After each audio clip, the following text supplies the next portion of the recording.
On a certain farm in Glamorganshire lived Rowli Pugh, who was known far and wide for his bad luck. Nothing prospered that he turned his hand to. His crops proved poor, though his neighbours might be good. His roof leaked in spite of all his mending. His walls remained damp when everyone else's walls were dry. And above all, his wife was so ill she could do no work. His fortunes at last seemed so hard that he resolved to sell out and clear out, no matter at what loss, and try to better himself in another country. Not by going to America, for there was no America in those days. Well, and if there was, and the poor Welshman didn't know it.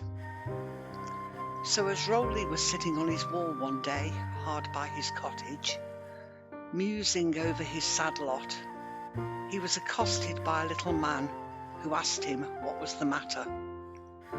Rowli looked around in surprise, but before he could answer, the Ellyll said to him with a grin, There, hold your tongue. I know more about you than you ever dreamed of knowing. You're in trouble and you're going away. That you may stay. Now I've spoken to you. Only bid your good wife leave the candle burning when she goes to bed, and say no more about it.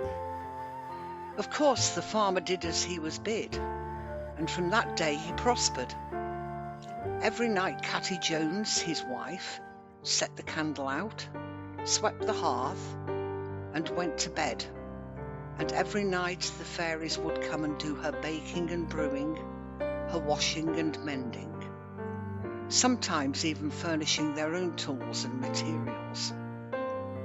The farmer was now always clean of linen and whole of garb. He had good bread and good beer. He felt like a new man and worked like one. Everything prospered with him now as nothing had before. His crops were good, his barns were tidy, his cattle were sleek, his pigs the fattest in the parish. So things went on for 3 years. One night Catty Jones took it into her head that she must have a peep at the fair family who did her work for her. And curiosity conquering prudence, she arose while Rowli lay snoring and peeped through a crack in the door. There they were, a jolly company of Ellyll, working away like mad, and laughing and dancing as madly as they worked. Catty was so amused that in spite of herself, she fell to laughing too. And at the sound of her voice, the Ellyll scattered like mist before the wind, leaving the room empty. They never came back anymore, but the farmer was now prosperous, and his bad luck never returned to plague him.